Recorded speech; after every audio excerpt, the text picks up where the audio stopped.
اعوذ باللہ من الشیطان الرجیم بسم اللہ الرحمن الرحیم وَإِذْ قُلْتُمْ يَا مُوسَى لَن نَّصْبِرَ عَلَى طَعَامٍ وَاحِدٍ فَادْعُ لَنَا رَبَّكَ يُخْرِجْ لَنَا مِمَّا تُنبِتُ الْأَرْضُ مِن بَقْلِهَا وَقِثَّائِهَا وَفُومِهَا وَعَدَسِهَا وَبَصَلِهَا قال أتستبدلون الذي هو أدنى بالذي هو خير اهبطوا مصرا فإن لكم ما سألتم وضربت عليهم الذلة والمسكنة وباءوا بغضب من الله ذلك بأنهم كانوا يكفرون بآيات الله ويقتلون النبيين بغير الحق ذلك بما عصوا وكانوا يعتدون وَإِذْ اور جب قلتم تم نے کہا یا موسیٰ اے موسیٰ لن نصبر ہرگز نہ صبر کریں گے علی پر طعام کھانا واحد ایک فادعو دعا کریں لنا ہمارے لیے رب کا اپنا رب یخرج لنا نکالے ہمارے لیے مما اس سے جو تنبتو اگاتی ہے الارض زمین من سے بقلہا ترکاری وقثائہا اور ککڑی وفومہا اور گندم وعدسہا اور مسور وبصلہا اور پیاز قال اس نے کہا اتستبدلون کیا تم بدلنا چاہتے ہو الذی جو کہ ہوا ادنا وہ ادنا بالذی اس سے جو ہوا وہ خیر بہتر اہبطوا تم اترو مصرا شہر فإن پس بے شک لکم تمہارے لیے ما سألتم جو تم مانگتے ہو اور ضربت ڈال دی گئی علیہم ان پر الذلت والمسکنہ اور محتاجی وباءوا اور وہ لوٹے بغضب غضب کے ساتھ من سے اللہ ذالک یہ بأنہم اس لیے کہ وہ وہ تھے یکفرون وہ انکار کرتے تھے بآیات اللہ بآیات آیتوں کا اللہ ویقتلون اور قتل کرتے تھے النبیین نبیوں کو بغیر الحق نہ حق ذالک یہ بما اس لیے کہ عصوا انہوں نے نافرمانی کی وکانوا اور تھے یعتدون حد سے بڑھنے والے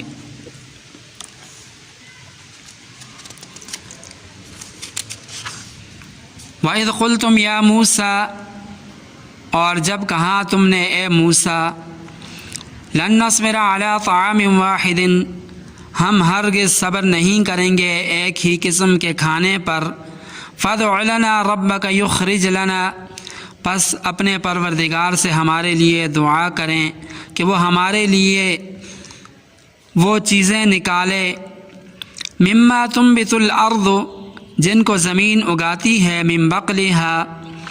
اپنی ترکاریوں میں سے وقثائہا اور اپنی ککڑیوں سے وفومہا اور اپنے گندم سے وعدسیہا اور اپنے مسور سے وبصلہا اور اپنے پیاز سے قال اتستبدلون الذی هو ادنی بالذی هو خیر موسیٰ علیہ السلام نے کہا کہ کیا تم بدل میں لیتے ہو بدلنا چاہتے ہو اس چیز کو جو ادنا ہے اس سے جو بہتر ہے اہبطوا مصرا کسی شہر میں اتر جاؤ فإن لکم ما سألتم بے شک تمہارے لیے وہی کچھ ہوگا جو تم نے مانگا وضربت علیہم الذلۃ والمسکنہ اور ان پر ذلت اور مسکنت مسلط کر دی گئی وباءوا بغضب من اللہ اور وہ اللہ تعالیٰ کا عذاب غضب لے کر لوٹے ذالک بأنہم یہ اس وجہ سے کانوا یکفرون بآیات اللہ کہ یہ لوگ اللہ تعالیٰ کی آیتوں کے ساتھ کفر کرتے تھے ویقتلون النبیین بغیر الحق اور اللہ تعالیٰ کے نبیوں کو ناحق قتل کرتے تھے ذالک بما عصوا، یہ بات اس وجہ سے ہوئی کہ انہوں نے نافرمانی کی، وکانوا یعتدون، اور وہ حد سے آگے نکل جاتے تھے۔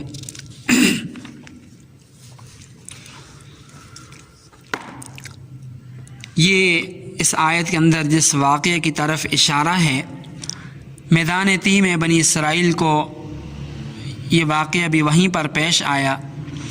کہ بنی اسرائیل میدان تی میں وہ 2 وقت کا کھانا من سلوہ ان کو ملتا تھا۔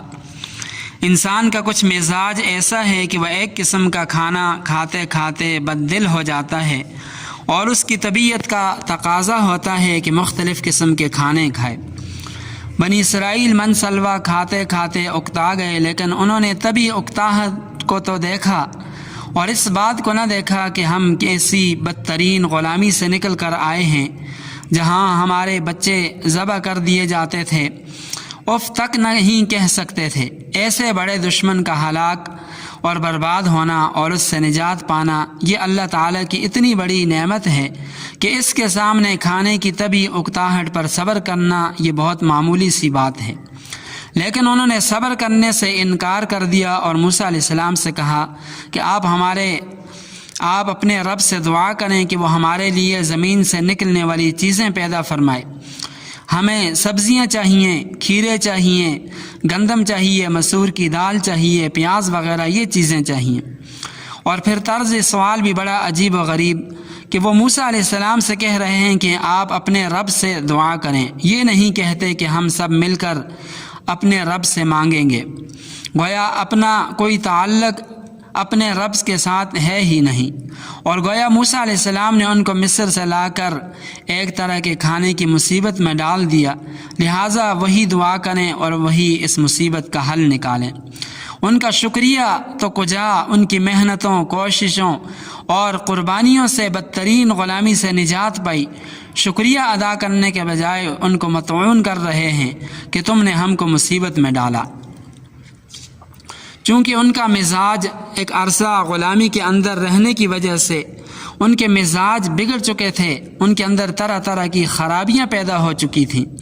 تو یہاں اسی بات کی طرف اشارہ ہے، وَإِذْ قُلْتُمْ يَا مُوسَىٰ لَن نَّصْبِرَ عَلَىٰ طَعَامٍ وَاحِدٍ، کہ اے بنی اسرائیل اس واقعے کو یاد کرو جب تم نے موسیٰ علیہ السلام سے کہا کہ ہم ایک ہی قسم کے کھانے پر صبر نہیں کر سکتے۔ حالانکہ اگر دیکھا جائے تو حقیقت میں من اور سلوہ 2 مختلف کھانے تھے، مگر مسلسل یہی کھانا کھانے کی وجہ سے انہوں نے ایک ہی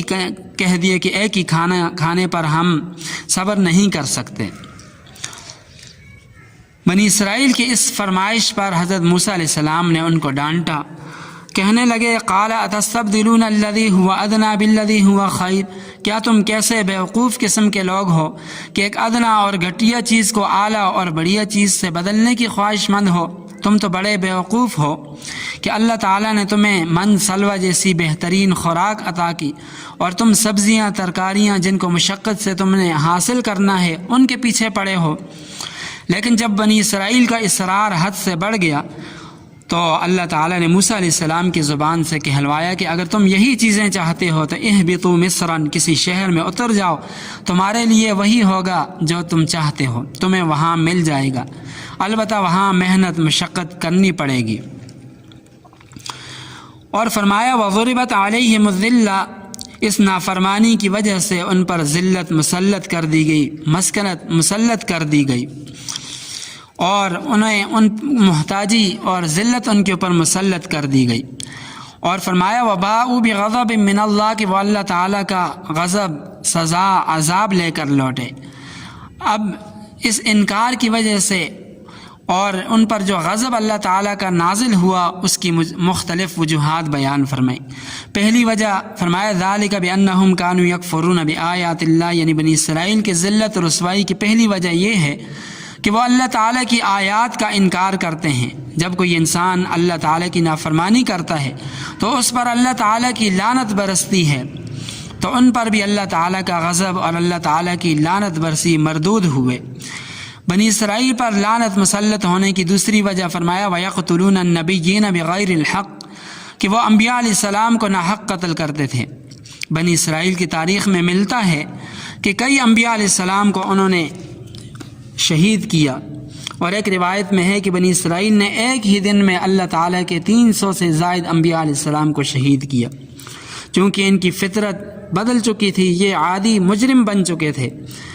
یہاں پر فرمایا بغیر الحق، یہاں پر ایک اعتراض ہوتا ہے کہ نبیوں کے ناحق قتل ہونے کا کیا مطلب، جبکہ نبی کا قتل تو بلا شبہ ناحق ہی ہوگا، نبی کا قتل برحق ہو ہی نہیں سکتا۔ تو حضرات مفسرین فرماتے ہیں کہ یہاں پر ناحق کا لفظ اس لیے استعمال ہوا کہ قاتل خود سمجھتے تھے کہ وہ غلط کام کر رہے ہیں۔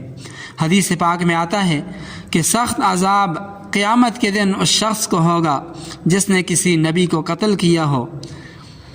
یا جس کو کسی نبی نے قتل کیا۔ دونوں قسم کے اشخاص فرمایا سخت ترین سزا کے مستحق ہوں گے۔ تو الغرض سابقہ بنی اسرائیل کی خرابیاں، ان کی سزائیں بیان کر کے حضور علیہ السلام کے زمانے کے جو بنی اسرائیل ہیں ان کو سمجھایا جا رہا ہے کہ اب بھی سمجھ جاؤ اللہ تعالیٰ کا آخری نبی آ چکا، آمنو بما انزلت، جو کچھ میں نے نازل کیا اس پر ایمان لے آؤ، معافی کا دروازہ اب بھی کھلا ہے۔ اگر اب تم ٹھیک نہیں ہوئے، اپنے اخلاق اعمال درست کر لو تو آج بھی تم عروج ترقی حاصل کر سکتے ہو۔ مگر وہ اللہ تعالیٰ کے آخری نبی کو تسلیم کرنے والے نہیں تھے، جس کا نتیجہ یہ ہوا کہ ان پر ہمیشہ کے لیے ذلت مسکنت ان پر ڈال دی گئی۔ ذلت رسوائی کی تیسری وجہ یہ بیان فرمایا ذالک بما عصوا، کہ وہ نافرمانی کرتے تھے۔ عصیان کا معنی اللہ تعالیٰ کے حقوق کو ضائع کرنا، وہ حقوق اللہ کی بالکل پرواہ نہیں کرتے تھے، اس کے کسی حکم کی تعمیل کے لیے تیار نہیں تھے۔ اور فرمایا ذلت رسوائی کی چوتھی وجہ فرمایا وَكَانُوا يَعْتَدُونَ، وہ حد سے نکل جاتے تھے۔ تعدی کا معنی انسانوں کی جانوں اور مالوں کا تلف کرنا۔ بنی اسرائیل کا ذوق ہی بدل چکا تھا۔ حدیث پاک میں آتا ہے آپ علیہ السلام نے فرمایا کہ صحیح مومن کی پہچان یہ ہے کہ وہ نیکی اور برائی میں تمیز کرتا ہے۔ نبی پاک صلی اللہ علیہ وسلم نے فرمایا کہ جب تمہاری نیکی تمہیں اچھی لگے اور برائی سے نفرت ہو تو سمجھ لو کہ تم مومن ہو، اور اگر نیکی اور برائی میں تمیز باقی نہ رہے تو سمجھ لو کہ تمہیں روحانی بیماری لاحق ہو چکی ہے۔ اللہ تعالیٰ سے دعا ہے کہ اللہ تعالیٰ ہمیں اپنی اور اپنے حبیب صلی اللہ علیہ وسلم کی کامل اطاعت اتباع نصیب فرمائے۔ وآخر دعوانا ان الحمد للہ رب العالمین۔